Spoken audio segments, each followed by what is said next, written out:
Yes, everybody, it is that time of week once again. It is time for the Friday preview show, round 16. Welcome back. Welcome back to Slam Talk Sports. I am Slam. Yes, I am. I am Mr. Darcy Duncan, also known as the sports degenerate Mr. Darcy Slam Duncan, and I'm here to talk to you about a massive weekend of AFL action. 6 more games to unfold over the weekend and one big game to unpack, and is tradition. Here at Slam Talk Sports, I'm going to go to a footy oval and graffiti TDK out across all footy ovals in Australia, then have a big cry about it because my team lost on Thursday night football. Wait, no, sorry, I'm an Essendon fan. I'm not a Carlton fan. I'm not that unwell. But I must talk about last night's game. It was Thursday night football over in Adelaide. Poor Adelaide, well, really thrashing. They thrashed the listless corpse of the Carlton Football Club by, 50 points in the end, 110-60. What on earth has happened to the Carlton Football Club? This is a side that many of us saw as not even a finals contender. We saw him as a premiership contender. We thought this team, who played in a prelim final only 2 seasons ago, could go very close to competing for this year's premiership. What's actually unfolded is a disastrous start to the year. It was an 0-4, 0-5. Only teams they beat in the first 7 weeks were the likes of North Melbourne and West Coast. And now we sit here in round 16 as we move forward into July, and this side is completely cactus for 2025. Smashed and contested ball. Smashed by one of the best key forwards in the moment in Mitch Georgiades. And in my opinion, outcoached. They've been outcoached a lot of times this year. They had no idea what to do when things went wrong, and things all went wrong in the first quarter.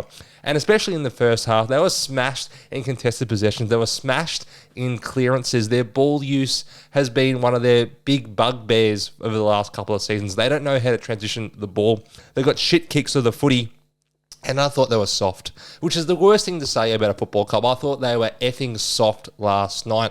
They were unwilling to run in the contest. They were unwilling to win the hard ball. And when it was there, when the opportunities presented themselves, they were not good enough. They were listless. They were classless. And really, I don't know where they go from here. I don't know what to do. Michael Voss, you can sack him. That's great, okay? That'll appease the fans. That'll have everyone say, oh, we were right. We knew all along. We know better than the board. We know better than you, and you, okay? We're smarter. When in reality, sacking the coach isn't going to solve all the issues with this list. Okay, they've had all these number 1 draft picks, all this top-end talent. They're all on squillions, bazillions, gajillions of dollars, okay? I'm estimating TDK's next contract is, 1.7 million? That's what they're banding out there if he goes to St. Kilda. If he stays at Carlton, they're probably in the 1.3s. Still, Sam Welsh is probably on close to $1 million. Patrick Cripps deservedly is on close to $1 million. Jacob Weitering is probably on close to $900K, $1 million. These are the top-end talents. And unless they win the games for you, unless they do what they've done over the last couple of seasons and produce virtuoso performances against teams around their level, then Carlton don't win games. Is that not a problem? Graham Wright, I know you're listening to me right now. You know this is a problem, okay? The fact that Harry Mackay's on close to $1 million, and you're not getting much out of him. Obviously, he's injured right now. You're not getting much out of him. Sam Walsh has been on close to $1 million. He had been All-Australian for a number of years. He had been a top liner for a number of years. Outside the 2020, 3 final series, I ain't seen much from Sam Walsh in a while now, okay? You need to fix this list. You need potentially a new coach. I'm not here to sack coaches. I don't think it's all Vossi's fault. But Carlton, if you're listening to me, this ain't going to work. The next 2 months, you need to figure out through Graham Wright, through your board, through your list management strategy, and what you do in the draft and in upcoming years, what is going to work for the long-term future of the Carlton Football Club. It might be more short-term pain, and that is hard to take for fans who have been through the doldrums for the last 15 seasons. But whatever is in place right now, whatever his list strategy is, whatever you think might be working, ain't effing working. Figure it the F out, Carlton, okay? Poor Adelaide, you played brilliantly last night. Every other week, I'm trying to sack Ken Hinkley, and that proves I don't know what I'm talking about when it comes to Port Adelaide, because they've produced some pretty good performances over the last couple of weeks. There's one player in particular I want to mention. It's not Zach Butters, who is a superstar of this competition. It's not Connor Rosie, who is borderline super-duper star of this competition. It is Miles Bergman. Miles Bergman has been a revelation over the last month playing as a midfielder. He can go back in the defence. We know that he's a good half-backman. He can go forward. We've seen that a couple of times. Kicked a goal last night and at $4, nice odds. Thank you to Slam Slips on Twitter. Darcy Duncan 21, I think it's my Twitter. I'll figure it out eventually. But yes, I tipped it to most people. Miles Bergman at the tasty price of $4. Ken Hinkley flagged in the pregame that Bergman could potentially go forward. And that didn't really happen. He didn't really go forward playing as a leading forward, but he drifts forward. He's such a great runner. He's able to kick 2 goals in this contest. But yes, I love what Bergman can do. And his signature is what something every other club is chasing. Right now, Bergman is 23 years old. He's out of contract. Never been seen as a highly paid or a highly skilled player by a lot of people, but that perception is slowly changing with his performances over the last month. He went head-to-head with Patrick Cripps last night and he beat him. More disposals and he kicked 2 goals to Cripps' 1. 2 weeks ago, he went head-to-head with Christian Petrarca, one of the best inside midfielders in the comp. Hell, these 2 players are 2 of the best contested ball-winning mids I've seen in my time watching football, and Bergman beat both of them. He went head-to-head and he beat both of them, and he kicked goals on both of them. His signature is crucial for Port Adelaide going forward. We've all said Port don't have not much of a youth crop, a youth movement coming through. Where is their under 23 talent? Well, Miles Bergman is 23 and he could potentially be one of the stars for the next 8 to 10 years for Port Adelaide if they can keep him around. I love what he's doing this season. And for Port Adelaide, of course, Mitch Georgiades. He's been in some serious form over the last month. Kicked 5 goals last night. He kicked, 4 or 5 a couple of weeks ago. Port Adelaide are not a shit team. They're not a bottom 4 team. They're a middling team. Okay, they're a team that's coming between 7th and 13th this season. I don't think they're going to come between 7th and 8th. I think they're going to be outside of the 8, but they have the quality and the talent to play finals. This year was a transition year. It was always going to be a tough one for Port, but I still believe in Butters, in Rosie, in Horn-Francis, in Bergman, in Georgiades that they can keep them, okay, and build around that core if they can keep them in place. If not, Port are destined for a little retool over the next coming seasons. But it was a great win last night over a Carlton side, which looked not only on their last legs, but asking to be put down. We'll move forward to the round ahead. Oh, yes. A bit of a 5-minute preview, Thursday night footy, talk, walk, everything you need to know. But really, you're here for the weekend ahead. And we start with Friday night football up in Sydney at the SCG. What a beautiful ground it is. So many horrors I've witnessed at that place. And it is the Sydney Swans taking on the Western Bulldogs. These are your ins and your outs for what is a massive game in Sydney. Mr. Marcus Bontempelli's 250th game. What an absolute champion he's been. Potentially the best player I've seen over the last 10 years. Oh, that's a spicy one. I mean, we've had Dustin Martin in that time. We've had Patrick Dangerfield. We've had Nathan Fyfe. We've had some great key forwards as well. But I think Bont might eclipse all of them. I think his prime has been nearly 10 years now. I don't think anyone has used the ball as well as Bont. I don't think anyone has gone deep forward or run forward and to such great effect for score involvements and goals as Bont, except maybe, I know, Dustin Martin, but Dustin Martin was more of a forward early in his career, then became a mid. Bont's been a true mid since he was, 22, 23 years old, maybe even earlier, and the class he's provided and how damaging he's been with his 20 to 24 touches might be up there with a Scott Pendlebury.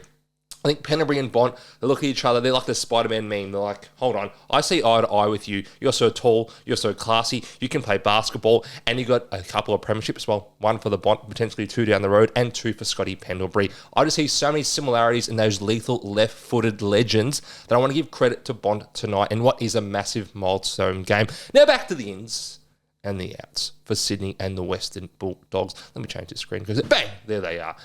Oh no, the framing has gone out once again. Always start 0-1 when it comes to the framing on YouTube. Ins for the Sydney Swans. Jakey Lloyd comes in after a 1-week stint in the VFL. And in comes Oliver Florent, who was touted in a trade for Harry Mackay during the week.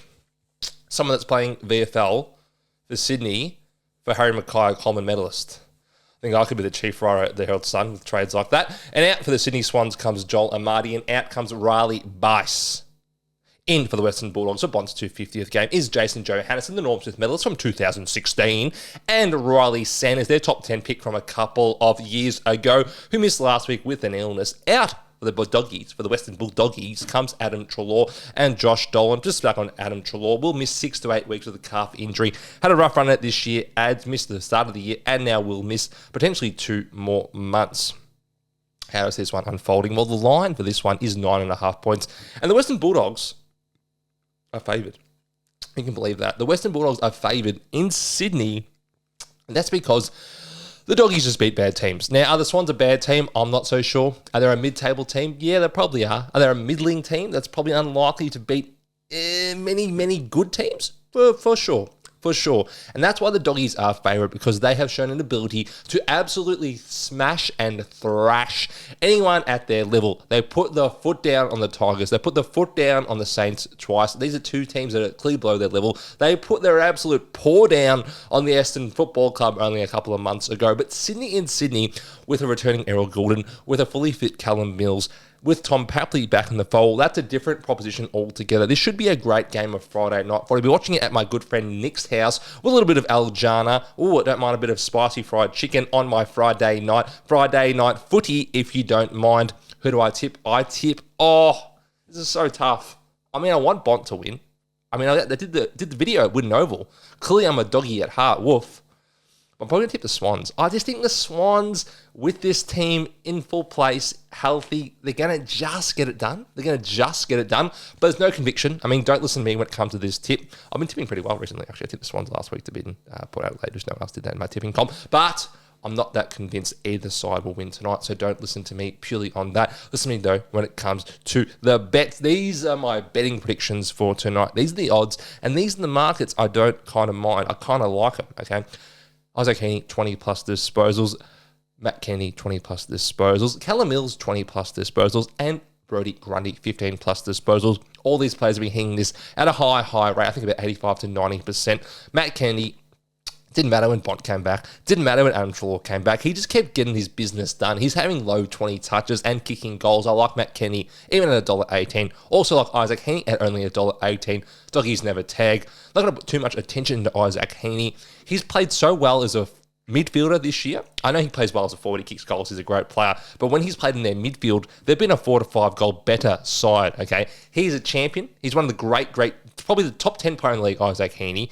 Obviously, last year's grand final, such a sour note with his injury. But he had a tremendous 2024. Now having a decent 2025. I like him to have 20-plus disposals. Also like Callum Mills, 20-plus disposals. Now, this is a man who's often been injured, but this is also a player of high skill level and supreme talent. Millsy had 27 last week against Port Adelaide. I think he had about 24 against Richmond in what his second game back from this long injury layoff. He's going to get kick-outs. He's going to distribute the ball off half-back. Going to be one off the back of stoppage and getting uncontested pill and marks. I like him for 20 disposals. He's a very good player still. Millsy.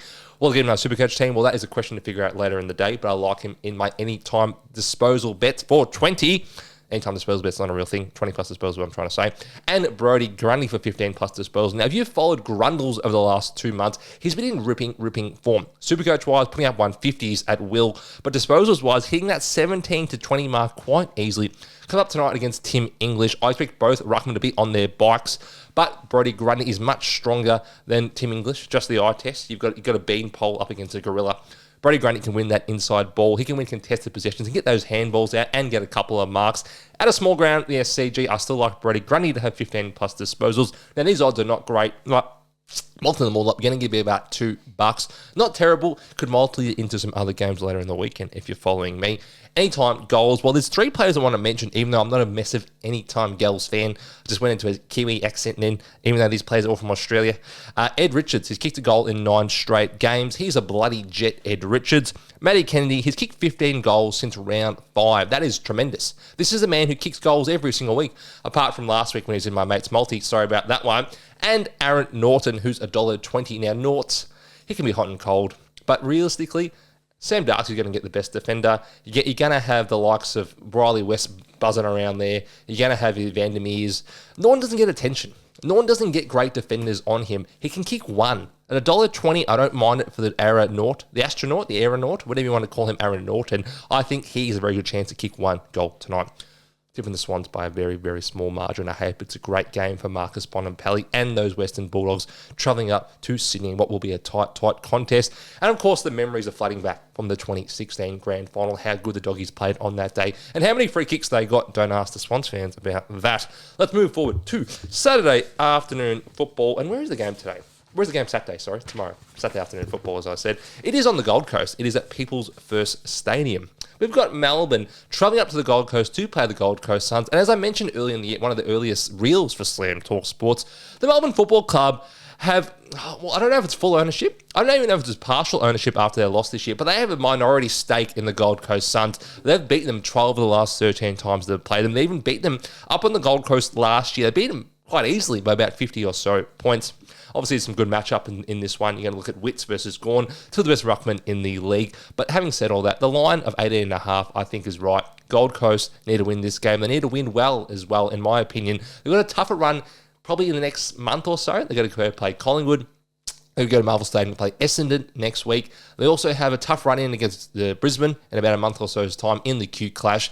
This is the game they need to win. They need to beat Melbourne up on the Gold Coast if we are to take them seriously for this season. And now let's look at the ins and the outs. Ins for the Gold Coast Suns. It's just the one, Mr. Alex Sexton, who's been in the Gold Coast for a very long time, the sexy man. Out goes Nicky Holman, who's been omitted, I think. And for Melbourne, we go in Matthew Jefferson, in Colton Tholstrup, in Harry Sharp, out Jacob Van Rooyen. Talk about Van Rooyen in a sec. He's had a very weird year. He's been dropped about 3 times. I'm not sure he's part of their the short-term planning at Melbourne. I mean, long-term, they'd sure love to have him. They think he's going to be a very nice forward. But week to week, he's by no means a certainty to get a kick or get a game. Out goes Caleb Windsor, their former top 10 pick. Interesting to see. He's been dropped. Hasn't been that bad. I mean, D's fans say how good he is, but he's been dropped. And out goes Jake Lever. Whoa! Jake Lever's been dropped. This is the man who helped put together Melbourne's brilliant premiership-winning defence of 2021. His trade from Adelaide to the Melbourne Football Club at the end of 2017 helped bring Melbourne out of being irrelevant to being one of the best defences of the last 10 years. The intercept marking game of Lever and May and Maxi Gawn behind the ball as well. And late in the fourth quarter is why Melbourne won flag, why they won flag, and why they were so good for so long. See, Jakey Lever dropped. That's huge. I don't think we're going to see that. I didn't think we were going to see that. Jakey Lever has been a tremendous player for Melbourne, but to be dropped at about 30 years of age, it shows how far they've fallen this season. I'm not going to spend too much on this game, and most people will be out enjoying themselves, having a good time, having a beer, having a spritz, maybe even walking the dog or going to the gym, or maybe just, afternoon delight, whatever you feel like. I don't think it's going to be a great contest. I think Gold Coast will just get it done by about 20 points or so. Don't know if they're going to blow the doors off, because Melbourne are pretty competitive, especially against the Gold Coast Suns. Even this year, Gold Coast kicked terribly in that game, and they won by about, 20 or so points. But I'm happy with the Gold Coast Suns in this one. Okay, we'll move forward to Saturday, Twilight Football. It's 4:15, and it is in Tassie. Yes, we go to the University of Tasmania Stadium at York Park, Launceston. And it is Hawthorn taking on the North Melbourne Football Club. And the line for this one is Hawthorn favoured by 32.5 points. Let's go to the ins and the outs, okay? The ins and the outs from this game. If I can get them up. We've got in for the Hawthorn Football Club, Cam McKenzie, Parlez-vous Francais, Francie McKenzie. Out goes Henry Huswaite, the pencil. No more pencils in this house anymore, only big biros, because the pencil is out of commission. In for the North Melbourne Football Club, we've got Wilbur Dawson, and out goes Charlie Comben. That's a big out, Charlie Comben. He's had his shoulder, back shoulder. Whenever I say someone's got a shoulder, I say it's back shoulder because they connect, so I can get away with it. But he had an injury, Charlie Comben, a couple of weeks ago. He came back pretty quickly. Now he's out again, which is worrisome for North Melbourne because he's so crucial to what they want to do. Obviously, the big matchups in this one. You've got Tristan Sherry up against Lloyd Meek. Now, Lloyd Meek has conceded a lot of big scores to Ruckman over the last 2 months or so. I know Max Gawn absolutely obliterated him. But teams have just been successful in this matchup. So if you want to put the VC on Tristan Sherry or the C, I don't think you go too wrong. But it should be a really enthralling contest between two really good ruckmen. Besides that, Dylan Moore, I want to talk about Dylan Moore for a sec. Since he's gone into the midfield for Hawthorn in the last 5 to 6 weeks, they've been about 4 to 5, 6 goals better. That's a little stat from Daniel Hoyne. Yes, I do watch SEN. So yeah, he's been really good for the Hawks. He was All-Australian last year. Great player, Dylan Moore. Had a slow start to the year this year, and he's starting to pick it back up to help propel Hawthorn back up the ladder. What do I think? I think Hawthorn will win. I don't think it'll win by 32 points, though. I like North at the line for this one. Now, last year, Hawthorn committed heinous, atrocious, violent, and criminal acts against North Melbourne in their last game of the year when they beat them by 120 points in Tasmania in the wet. And we thought, what the fuck is happening to North? Where on earth are they going? We thought this was going to be a big year for them last year. And the end of the year, getting their scalps removed like it was, a Mel Gibson film. Can't happen again. North need to make a stand on Saturday. I think they'll get very close. They're playing some good football. They've already got 4 wins this year, and they're going to draw against the Brisbane Lions, the reigning premiers, and they've been very close to winning a lot of other games. I think they go close. They don't win, but building again. North, it's chipping away and consistently having close games, and if they are close losses against top 8 teams, that's okay, as long as you beat the bottom teams on the ladder. North need to win 6 games this year, I think, to be a pass mark, 6.5 with their draw. They've got 4. This is a chance to win, but I don't think they will. Okay, betting-wise, actually. Did I have many? Oh, I've actually got a million bets on this game. Sorry, good thing I didn't go too far. I don't mind Tommy Powell, 20-plus touches. Caleb Daniel, 20-plus touches. Dylan Moore, 15-plus touches. Josh Weddle, 15-plus touches. And Jarman Impey, 15-plus touches. Tommy Powell's been around that mark. I mean, Hawthorn aren't a great contested ball-winning midfield, especially with Will Day and James Warple both out at the moment. So I don't mind Powell for 20-plus. Caleb Daniel, he's been chopping off half-back. I know Colby McCurch has gone now to half-back, but Daniel still has the majority of the kick-ins from what I can see, what I've read. So I still think he's a good option for 20-plus disposals, particularly if Hawthorn are dominating the game. You've got a very different ground with usually howling winds. Ball can get stuck in pockets. If Hawthorn are inaccurate, as we saw a couple of weeks ago, we saw a very low-scoring inaccurate game between Adelaide and Hawthorn, then kick-ins should be on offer for Caleb Daniel. Also, I don't mind Dylan Moore. As I said, since he's gone in the midfield, he's been dominant. He's had a lot of possessions around the 20 mark. 15-plus seems like a good bet to me. And Josh Weddle for 15-plus disposals. Since he's settled into the back line, he's having around 18 to 20 touches. He's so controlling, so commanding, such a great presence down there, especially with James Sicily still out. I like Joshy Weddle, Skibbity Sigma, and Jarman Impey, 15-plus disposals. Now, I've been a big aim-on man this year, but as you saw from the Hawthorn-Adelaide game, he went from playing half-back or really deep in defence to playing wing for the second half, which means his kick-outs disappeared. Got about 18 touches, which was a tough one to cop as it cost me a little bit of money, him not having 19. But I don't mind Impey because Impey is playing a nice wing halfback role. He's being a first received player for Hawthorn's ball movement style. So a few of the touches have gone away from Amon. They've gone to Impey. They've shared the wealth. They've shared the load a little bit more. So I think Jarman for 15 touches isn't a bad bet. Now, most of these are pretty short odds, but put them all together, getting it $3-4. Anytime goals, obviously, I'm not a great anytime goal man, but both of these stand out to me at $1.22. Nick Larkey and Paul Curtis, the two main men in North Melbourne's forward line. Paul Curtis has been kicking goals for fun this year. He would be All-Australian, didn't miss 3 games, which would potentially put his numbers a little bit lower, but behind other small forwards. And Nick Larkey, well, he hasn't been in great form this year, Nick, I must say. He's been decent, but at $1.22 to kick 1. Surely he gets a chance to kick 1 at some point in this game, and who doesn't, you can blame me. Okay, we'll move forward to Saturday night footy. Yes, Saturday night at Marvel Stadium. We've got Collingwood taking on the West Coast Eagles, 7:35 Victorian time at Marvel Stadium. Let's look at the ins and the outs for this one. And then we've got, it's the two Charlies. Okay, it's a Charlie off here at Collingwood. We've got Charlie Dean and Charlie West both coming into Collingwood's team. And out goes Billy Frampton. Frampton is not alive. He's dead at the moment.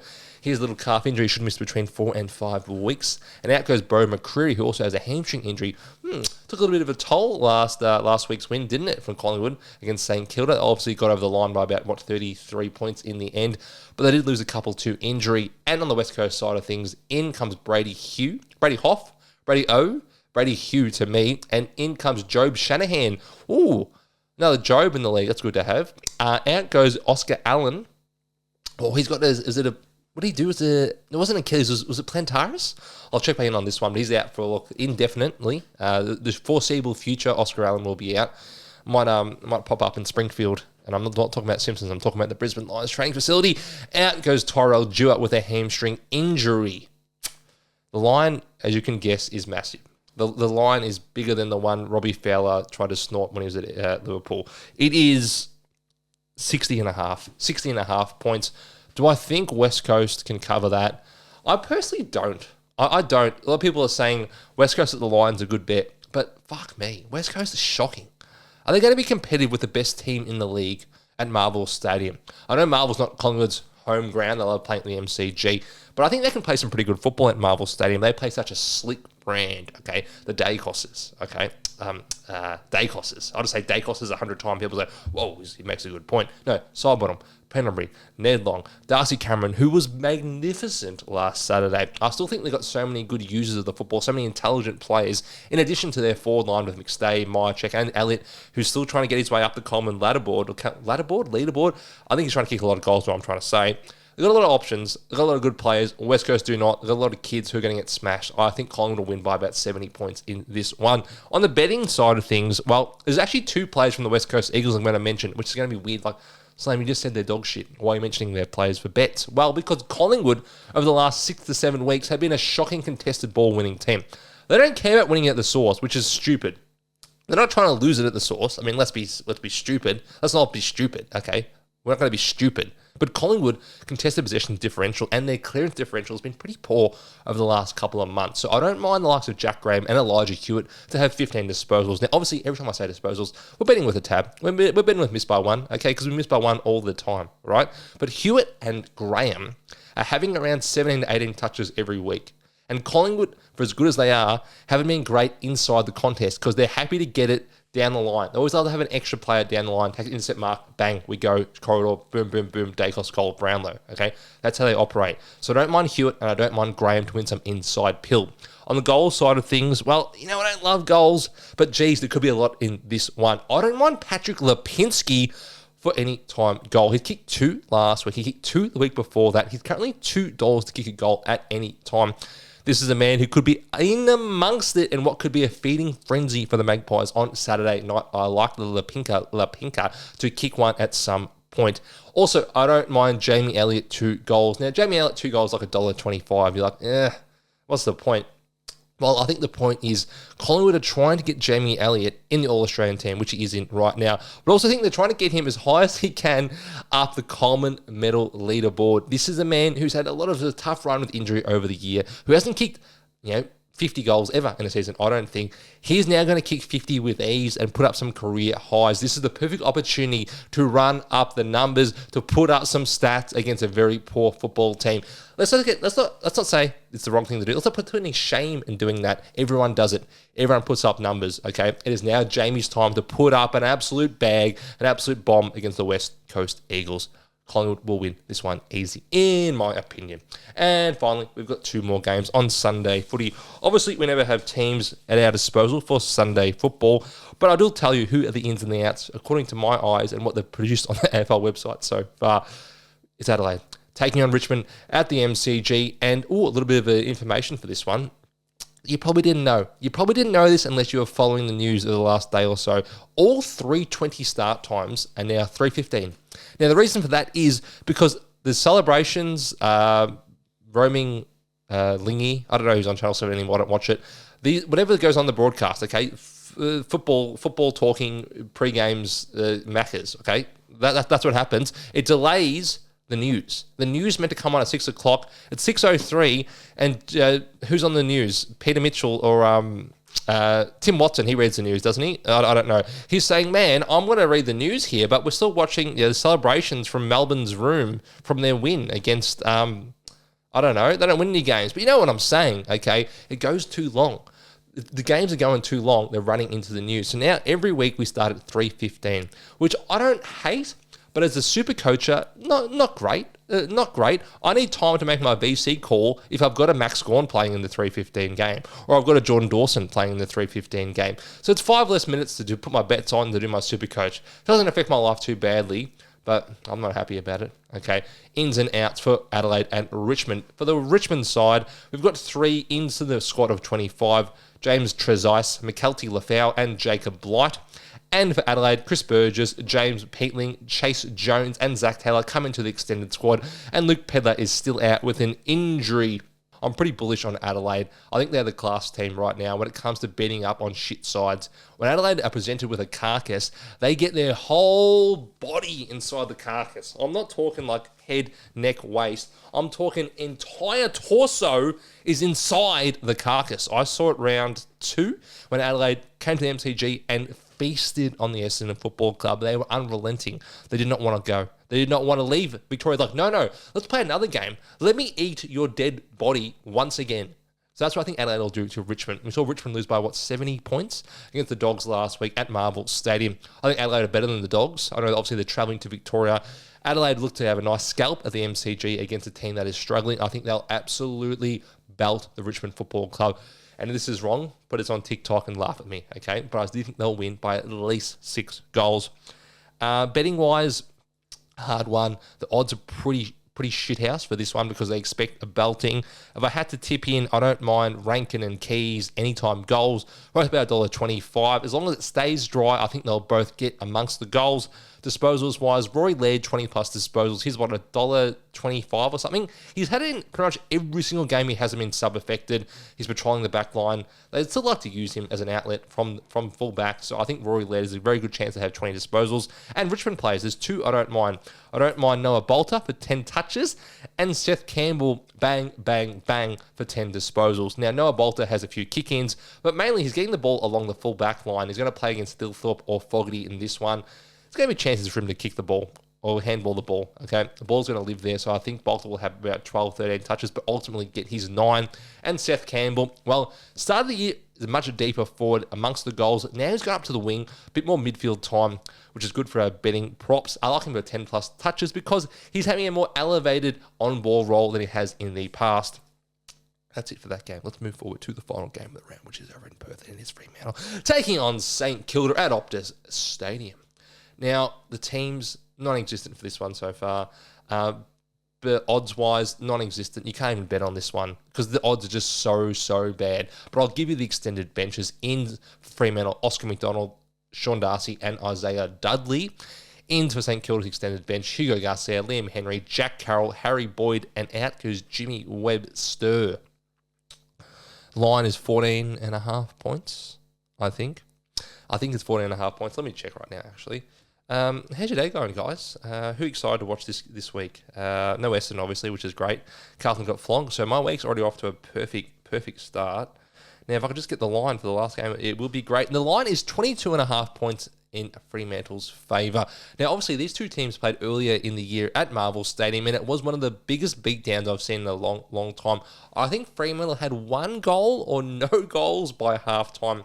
It was absolutely pathetic to watch. I expect a big response in this one. Matchup-wise, well, we've got a tagger. We know we've got a tagger we have to be wary of, and his name is Marcus Windhager.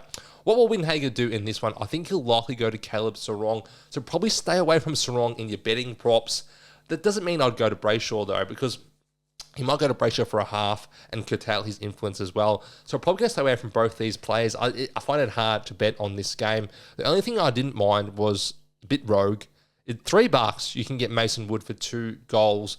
I didn't hate it because he has kicked some goals recently, kicked 2 last week. I often see him just pop up with 2, coming down from a wing or playing a little bit of half forward. I think he's a very likely type. But having said all that, I'm just not enthused to bet on this game. I'll happily put my feet up, watch a Nazia Wanganeen-Miller masterclass for my Supercoach team, and enjoy what was a great round of football. We're tipping Fremantle, of course. I think Saints are in a little bit of trouble at the moment. They need to hit this off-season hard. TDK, Miles Bergman, some other players I haven't heard about that are being linked to. They could potentially lift them up the ladder in the upcoming future. But boy, oh boy, it'd be great if they stop complaining about not having access to NGAs or Father Sons or Northern Academies, okay? Just get the F over it, okay? You've picked some terrible players in the past. Not to disparage Paddy McCartan, but you picked him over Christian Petracca.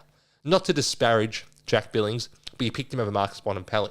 Not to disparage Nick Caulfield and Hunter Clark, but you picked them in the top 10, and neither of them would get a game at a lot of clubs. I mean, Nick Caulfield only just got his game for the Doggies. Hunter Clark has been in and out of St. Kilda's team for a number of years, and he shopped him to North Melbourne a year ago, okay? So let's not complain about the academies. Let's not complain about father-son. Let's not complain all the time and be whinging warriors. Focus on yourself. Focus on hitting the draft, focus on bringing some good players, and focus on winning some damn games, okay? That's it. That is it for Slam Talk Sports for Round 16 preview. Hope you have a great time at the footy this week and you enjoy Bonds 250. If you enjoyed a Dacos masterclass against West Coast, I mean, we watched what plays it on the West Coast this year. I think Nick Dacos will put up some huge numbers against the West Coast on Saturday night as well. But until then, until the round unfolds, I hope you enjoyed this little preview I did for round 16. Hope you're enjoying all the Slam Talk Sports content. I'll see you all next week. And until then, enjoy yourself. Love the footy. Love yourself. Love you all. I'll see you then.